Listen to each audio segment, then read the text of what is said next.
Hello, friends. We have made it through January. Let that sink in. Rejoice in it because the first month of 2025 is done. It was a tough one. It was a toughie, I'm not gonna lie. I was going through it. It felt endless, but we're on the other side of it. Only 11 more months to go. I think my only goal for this year is going to be to get through it because I can already tell that it's going to be a trying one. But we're here, we made it, and a lot of books were read, so not all hope is lost. Hello, my name is Pam. I read a lot of books, and I am here to talk to you about all the ones I read in January. I read a total of 9 books, which is a lot. I think last year I was averaging like 8 books a month. So 9 is on the high side for me, and I'm surprised because I felt like I was coming up on a little reading slump around mid-month, but we pushed through, we persevered, and 9 books. 5 were audiobooks, 4 were physical books, and 2 I had started in the last year, carried over, and finished them early in January. So let's start off with those. The first book that I finished in January was an audiobook, and it was Unwell Women, Misdiagnosis and Myth in a Man-Made World by Eleanor Cleghorn. This is a nonfiction book, and it talks about the history of women's health and how women have been overlooked, mistreated, and misdiagnosed for the entirety of history. So we start off in the early days. We're talking like ancient Greece, Hippocrates, and how women were thought of back then as basically just these reproduction machines, and everything really goes back to reproductive health. That was a big focus of this book.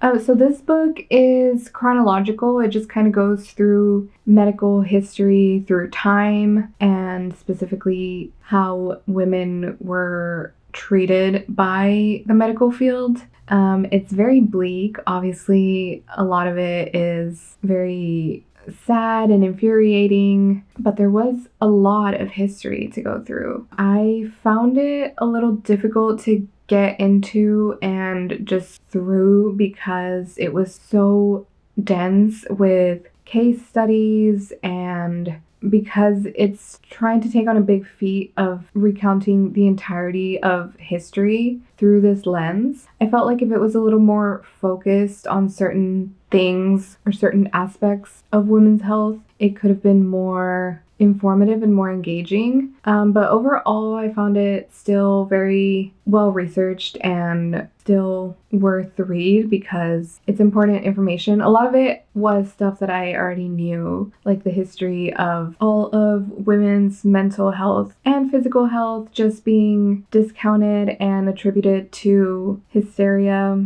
And also a lot of the issues in more modern times revolving around the mistreatment of women of color, Black women, Latina women. One personal gripe that I did have with the audiobook specifically is just the way that the narrator was pronouncing Latinx as Latinx.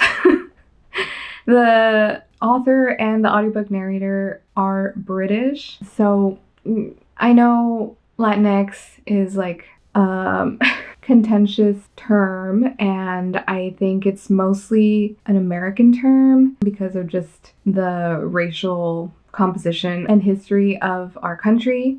So I'm not blaming this audiobook narrator for not being super familiar with the term, but it was just driving me a little up the wall when I was listening to the audiobook. But besides that, audiobook narration was great and fine. I did find the most interesting parts of this book to be the more modern time chapters regarding reproductive health and access to abortions, birth control in the modern times, and also just how misdiagnosis and dismissing women's pain continues to be an ongoing issue. And I found the chapters where Cleghorn talks about her own journey through trying to get a diagnosis for her chronic illness. I found those chapters to be very compelling, and they were the most personal and told through a first-person lens. So I think that had a lot to do with it, but it was just very interesting to hear about her own journey to getting a diagnosis. But yeah, overall, it was very informative, very interesting, but I just think it could have been a little better structured, a little more focused. But it's a big issue to try to tackle because the history is so vast. So I think she did like a fine job of informing and researching. So overall, I do recommend this book. It wasn't the most gripping in terms of like a reading experience, but still very informative. I gave it 3.5 stars. The first physical book that I finished of the month was A Clash of Kings. This is book 2 in the A Song of Ice and Fire series by George R. R. Martin. I read book 1, A Game of Thrones, more than a year ago at this point. I think it was almost 2 years ago. And I really liked it. I'm a big fan of the show. That's how I was introduced to this world.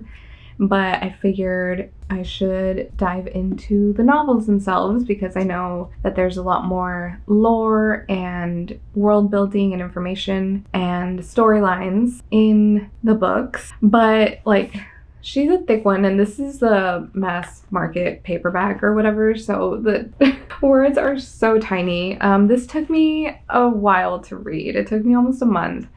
And it's because of the length, but also just how slow-paced it is. And I don't mean slow-paced like derogatory. I think one of the things that makes George R. R. Martin such a legend and like so good is just the way that he's able to create these worlds and really, really delve into the history, the politics, the characterization, the relationships. It's masterful. Never read anything like it, but it's a slow read.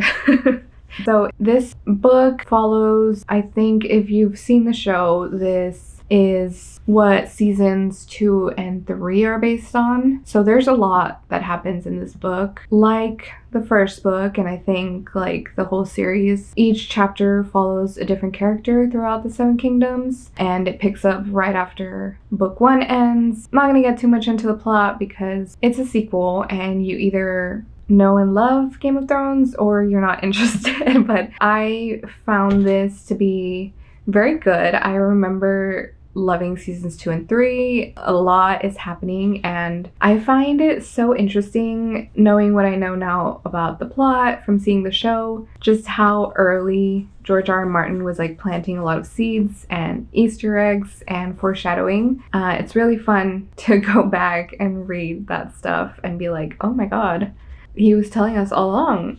But yeah, I found this one to be very entertaining in terms of like continuing to world build, and there's not a lot of action, but there is a lot of moving the plot along through what was that? Dialogue and just like character interactions and a lot of character development. So yeah, I really enjoyed it. It was a slow read, but happy to be back in the world. I think I'll give it another year before I dive into book 3, which is kind of annoying because I forget a lot of stuff. Like there's a lot going on, a lot of characters, and waiting so long between books does make me forget a lot of stuff. But like I can't read such lengthy books back to back. I'm not built for that. And also I'm scared of diving super deep into the books and then not getting the payoff if George R. R. Martin never finishes the series. So I'm trying to give it some time, let him work, let him cook, and hopefully by the time I finish all the books, I'll have a new one to read. I need some good things to look forward to, okay?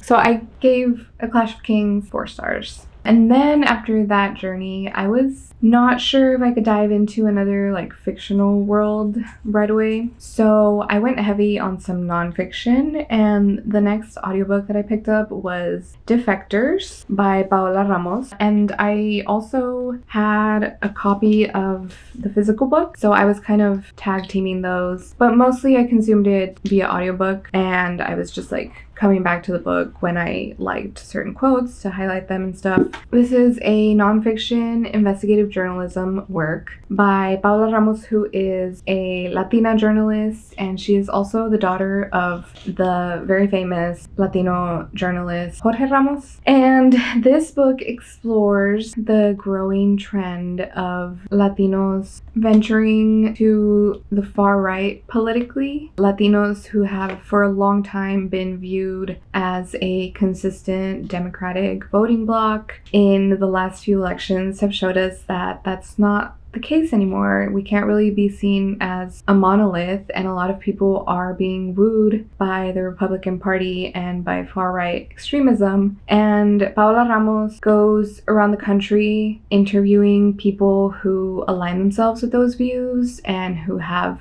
ventured further and further out to the right, and she's trying to draw conclusions and draw a through line between all of these people and their beliefs and see if there's like a connecting theme of what draws Latinos in to the far right. And her main conclusion is that there's 3 themes connecting all of these people and their beliefs, and that is tribalism, traditionalism, and trauma. We love some alliteration. So she focuses the individual stories and conclusions in those 3 themes. So tribalism is about like an us versus them mentality, which is very prevalent in the Latino community and makes a lot of sense with our very complicated past of colonialism and the Spanish and other European countries coming here and implementing caste systems, which basically prioritize white European settlers at the very top. And then as the Europeans started mixing with the indigenous people of Latin America, they started undergoing this process called mestizaje. And so mestizos were next on that hierarchical structure, hierarchical,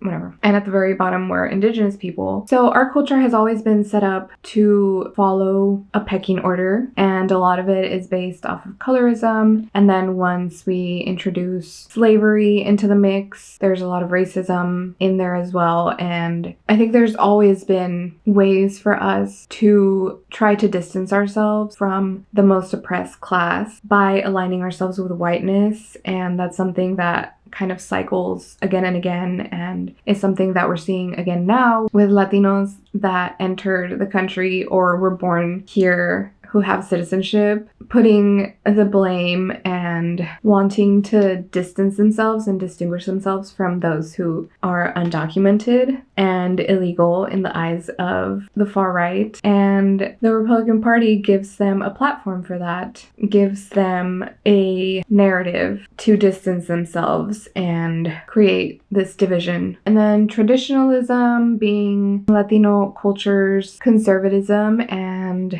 extreme religious views that are often exploited by the far right, by these evangelical groups that use the lack of belonging and the feeling that a lot of Latinos have when they come to this country of feeling isolated and lacking community to recruit and indoctrinate them into right-wing beliefs that are disguised as Christianity or religious values. And she also talks about trauma that a lot of Latinos have from their home countries and the instability there that has been caused in large part and facilitated by the United States, and their complicated relationship with strongmen and dictators, and this kind of paradoxical relationship with authoritarian government and not trusting the government, but at the same time having the history and the trauma and the predisposition to want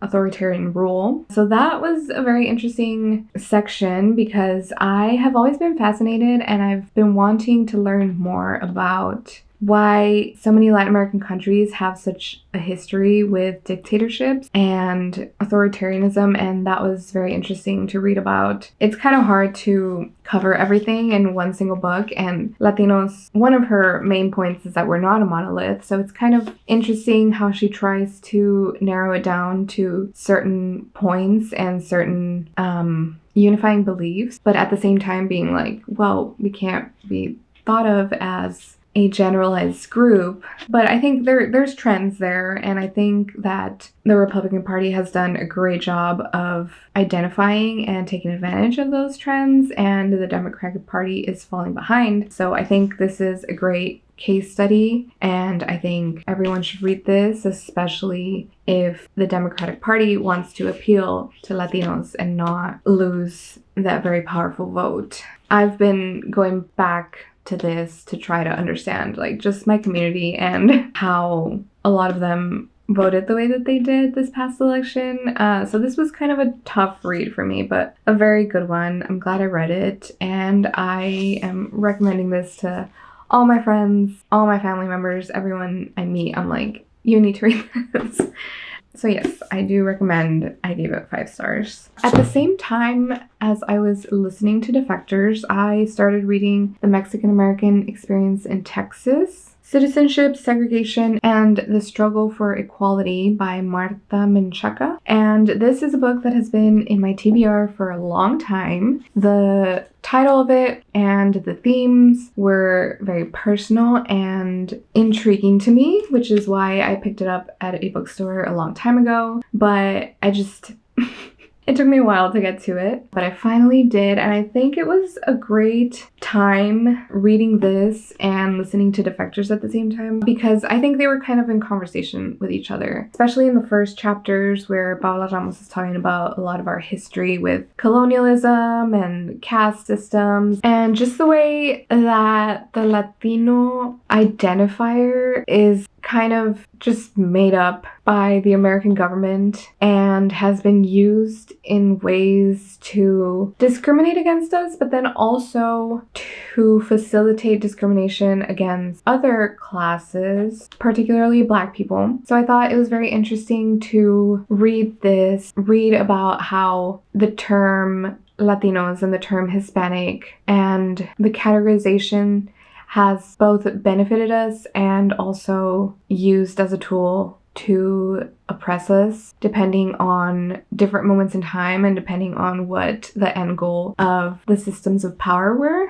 So this is another nonfiction book, and this one's mostly a history book, kind of like the way Unwell Women was structured. This one was also exploring this theme chronologically through the first settlers in Texas, all the indigenous communities that were here, and then how the Spanish who colonized Latin America started slowly coming into Texas, and then it takes us through the Mexican American War, Texas becoming an independent state, and then eventually becoming part of the United States. And this is a very dense read. It's like a history book, almost like a textbook. I did feel like sometimes when I was reading this, it felt like I was doing like a homework reading assignment, but it was very interesting, and I learned so much about my own history and culture that I didn't know before.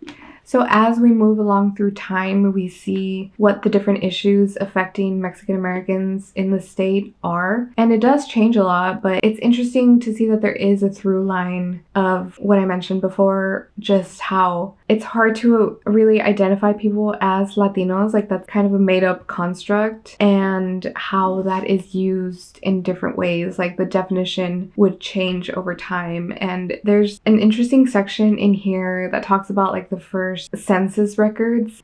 Like today, they were asking people to self-identify, and the racial composition of the people in Texas was very mixed. There was a lot of mestizos and a lot of indigenous people, but for some reason, the census data showed that the majority of people were marking themselves as Spanish, when the actual population didn't reflect that. And a lot of it had to do with the people that were allowed to own land there were certain restrictions for indigenous and for mestizos. So a lot of people just self-identified as Spanish, so it became kind of like a useless term. Whereas in more central Mexico, this was used to identify people that were coming directly from the continent. In Texas, it was just kind of a mess of demographic data. And I think it's funny to reflect on that today because I think the term Latino is still kind of just a made-up term, and it encompasses like so many different ethnicities and so many different ancestries. Latin America is so vast and different, and we're all just lumped into the term Latino in the US. And then some people self-identify as white, even though most of us are very racially mixed. And yeah, it's just a mess. And it's interesting to know that it always has been a mess. But yeah, those are kind of like the earlier chapters. And then we move on to more modern times and issues of segregation and social discrimination. And it covers a lot of court cases that changed the legality and affected how Mexican Americans were treated and how they lived in Texas. I learned about a lot of key figures in the fight for desegregation and in the fight for social justice that I had literally never heard of before. So it was really cool to learn about those people and very interesting. So overall, I learned a lot from this book, even though it wasn't like the most riveting reading experience. I still recommend if you have any interest in learning more about history in Texas that they definitely don't cover or teach us in school. This is very well researched, very well cited, and I learned a lot, tabbed it a lot, took a lot of notes. Overall, I gave it 4 stars. After I finished those nonfiction reads, I finally felt ready to dive back into a fictional world. So my next audiobook read was Legendary by Stephanie Garber, and this is book 2 in the Caraval trilogy, and I read book 1, Caraval, last year, and I thought it was very okay. This series is kind of one of the quintessential fantasy romance series in the YA space, and I feel like I would have really enjoyed this in my teenage years. I know I'm not quite the target audience anymore, so there's some YA fantasy books that I still fully enjoy wholeheartedly, but unfortunately this is just not one of those. It feels very YA to me. It feels very cheesy, and there is a lot of campiness in it that I think is by design, but it's just not my cup of tea. But I did enjoy this more than Caraval. So in book 1, we follow Scarlet as she is swept away into the world of Caraval, which I think I have trouble even wrapping my brain around the concept of the world and of what Caraval is because it just makes no sense. It's a world where basically any magic goes, anything can happen, people die, come back to life. One of the concepts and themes that Caraval revolves around is not knowing what's real and what's just part of the game of Caraval, and I find that plot device very convenient. I feel like Stephanie Garber can just do whatever she wants and then explain it away by oh, this is a fantasy world where any magic goes and you never know what can happen, you never know what's real or not, and I just find that a little frustrating. But I did find Legendary a little more focused, I think, because we had already done a lot of the world building in book 1. This one felt more plot centered. I felt like there was more of a plot, and the plot made a little more sense to me. And this one follows Scarlet's sister, Donatella. So she's the younger sister of the two, and she's supposed to be a little more spunky, a little more outgoing and independent. And I do appreciate the contrast between the two sisters. There is kind of a love triangle element to this one, and of course there's a dark, brooding love interest who's perhaps evil but perhaps not. So you know, it has a lot of these quintessential fantasy romance tropes that we know and love, but it was one of the first to do it. Like, this series is well established and it came out quite a few years ago at this point. So I can appreciate that, you know, it was like one of the first young adult fantasy romance series to get this popular and to establish a lot of these tropes, but it's still not like one of my favorites so far. There's one more book left in the series, and then I think Stephanie Garber has another series that is set in the same world, and that's primarily why I'm reading this first trilogy, because I want to read Once Upon a Broken Heart, I believe, is the next series that is in the same world as Caraval. And I've heard that that series is really good, so I really want to read that one, but I didn't want to go into it without reading Caraval, which I've heard that you can do, but I don't know. I just decided to do it this way, and now I'm like 2 books in, and I'm like, okay, I guess I'll finish the series, but I need to be like in the right mood for it. So we'll see when I get to the 3rd one, but yeah.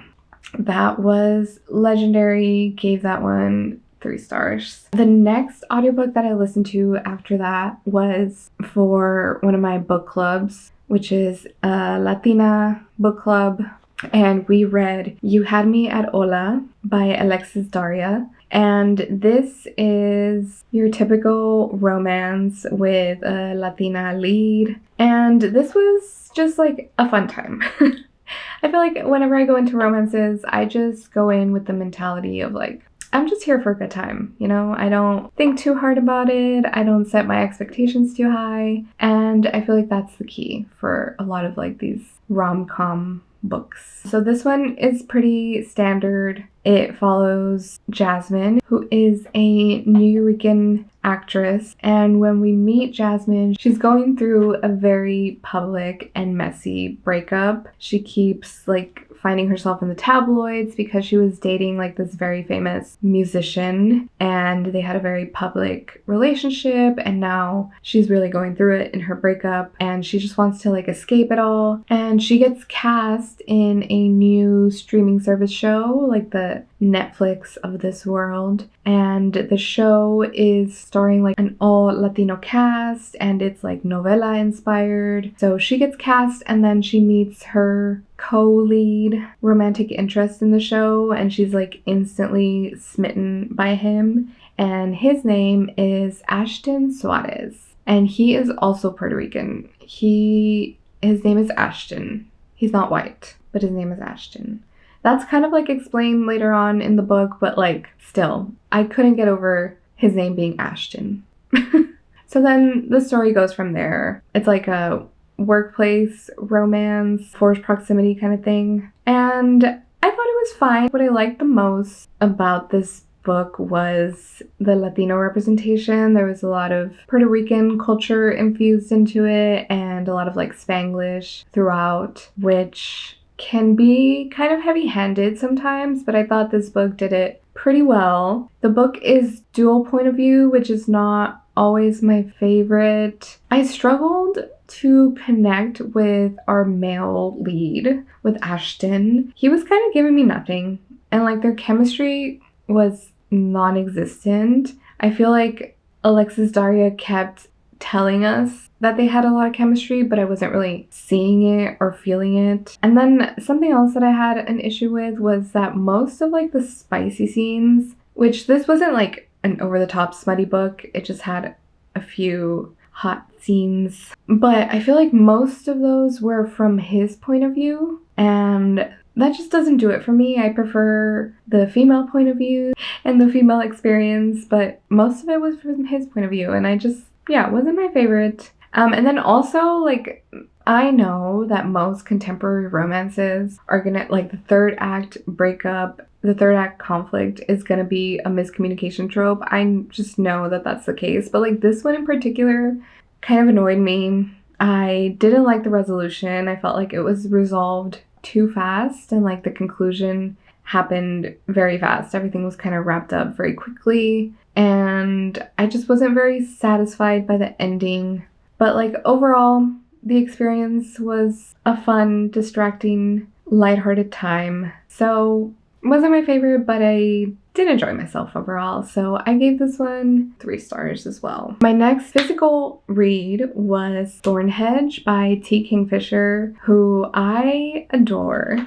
I have read 2 of her books previously, and like the thing with T. Kingfisher is that each of her books feels like it was written by a completely different person. They're all so different to each other, and Thornhedge, I really enjoyed it, but it did feel very different from the other 2 books of hers that I read. But it does have like her signature writing that's like very unique and very quirky and very good. So this is a novella length book, and it is a retelling of a classic fairy tale, and it follows Toadling, who is the guardian of this keep, of this tower. She has been guarding this tower for centuries. She watches civilizations rise and fall and people come and go, and she is just guarding this keep. And we learn that Toadling is kind of part human, part fairy. She was born in the human world, but then some changelings came when she was born and swapped her out for one of their own and took her into the fairy realm, and she was raised by fairies. And then something happens and she has to come back, and she ends up in this situation where she just has to guard this tower for years and years,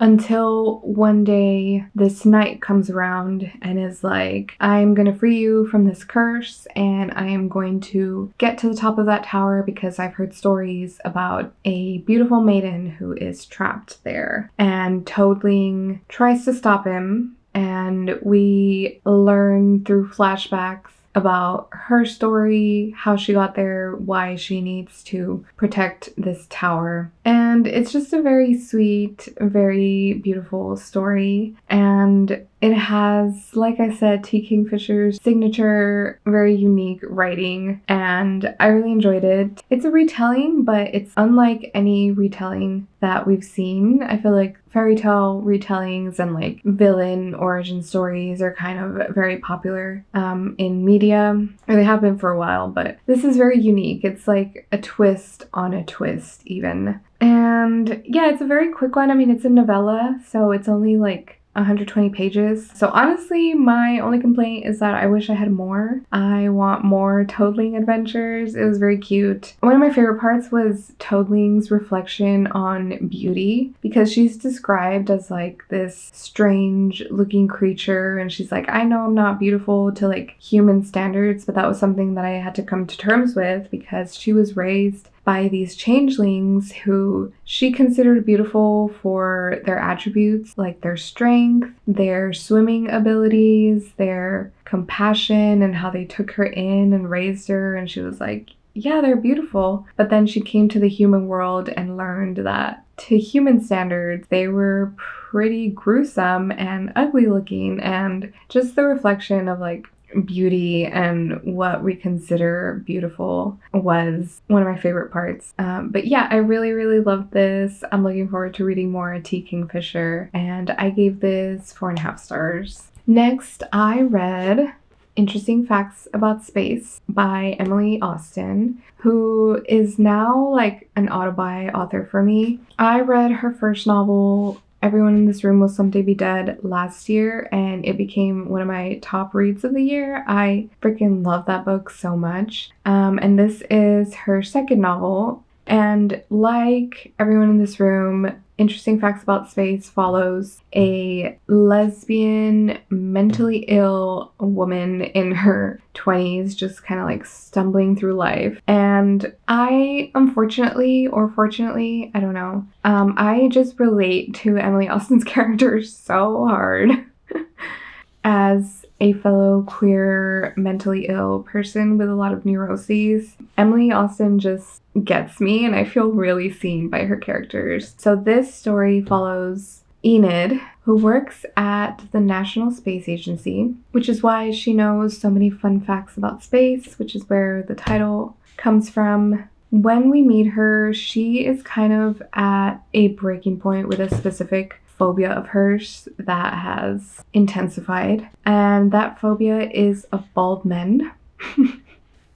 And this phobia is kind of impeding with her life, Some incidents happen and she feels like she might be being followed. So the plot of this novel is very loose. It's mostly a character exploration, but we are following her through this breaking point of the phobia and of her feeling very paranoid about it. And she has to deal with that and kind of get to the root of the issue. So we do uncover a lot of history and trauma in Enid's life, and this novel also specifically looks at mental illness and neurodiversity and how those can intersect with trauma and manifest in different ways. There's also a budding romance and exploration with relationships between Enid and her mother and her half-sisters, and her dealing with the first separation and abandonment from her dad and then her dad's death. And it's just a lot. My girl, she was going through it, but it's told in Emily Austen's way of just finding a lot of humor in these absurd situations that Enid finds herself in. And I really, really enjoy Emily Austen's writing. I feel like she has a way of, finding a lot of humor in the absurdity of life through like this mental illness lens. Because of like how over the top a lot of this was, I felt like I related to Enid a little less than I related to Gilda from Everyone in This Room, but I still really loved her, really loved this book, and will continue to read anything that Emily Austen puts out. I think her new book, We Could Be Rats, just came out like a few days ago, so I'm really looking forward to that. I already have a hold on the library for that. And yeah, mostly love this book. There was one thing that I felt like was resolved very quickly, and it wasn't like a major plot point, but it was something that was an issue the entire narrative. And then when we finally get a resolution for it, I wasn't really fine with how quickly that was resolved, but that was just kind of one small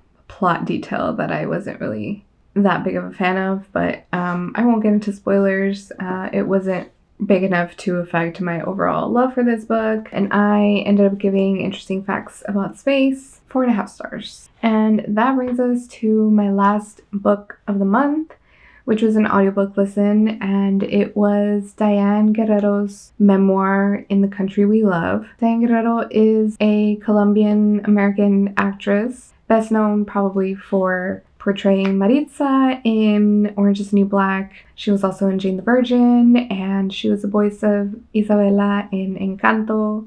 She is also one of my main celebrity crushes. I am so in love with this woman, and I kind of missed out on her memoir when it came out because this came out in 2016, and at that time I was in like my STEM college girl boss era, so I was not reading. I kind of missed out on the release of this, but it has been on my TBR for a while. Oh, I didn't even show it. The physical copy has been on my TBR for a while, but I also got the audiobook version because I love Diane and I wanted to hear her narrate it, and I'm very glad I did. I was kind of annoyed because I could only find it on Audible. I think it's an Audible exclusive, so I did have to fork over some money to Jeff Bezos, but it was worth it. Her narration is really good. Look at her, so cute.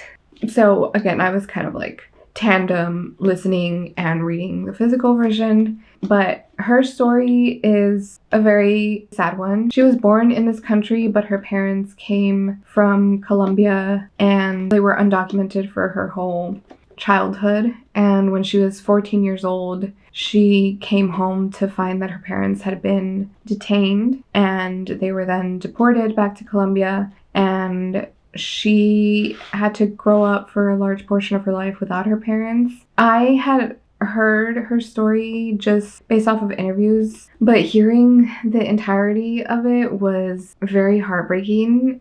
It was very intense. I couldn't believe some of the stuff that she went through. She was, like I said, she was 14 when her parents were detained and deported, and nobody came looking for her. She says in her memoir, to the system and to the US government, she was invisible. She luckily had some family friends that were able to house her and take care of her until she eventually went to college at 18. But I just can't imagine being in that situation and feeling completely alone. And I can't imagine how many other children have to go through that. Yeah, this was a very harrowing story, but I think a very important one, and unfortunately still increasingly relevant in today's society. I think it's very brave of Diane to share her story, and we need more voices like hers. Some of it was a little like 2016 hopeful because this was written pre-2016 election, and I think some of the rhetoric that's in the political sphere was already present at this time, of course, but I don't think it was intensified to the degree that it is today. And it was very hopeful in its tone, which is kind of sad looking at it from like a 2025 lens. But I think the themes that she touches on and the things that she went through are still very important and very relevant today.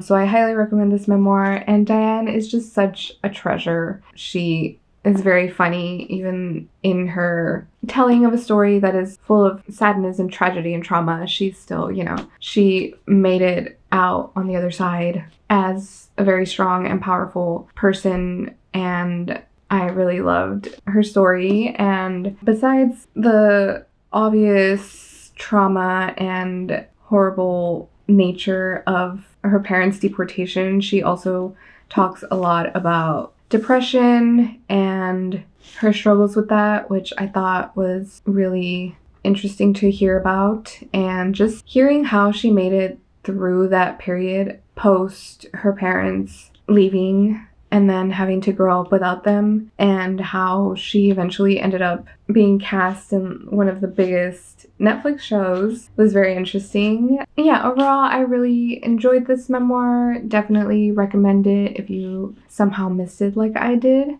A very good one. I love Diane Guerrero. So yeah, those were all the books that I read in January. I'm kind of exhausted from talking, and also just in general in life.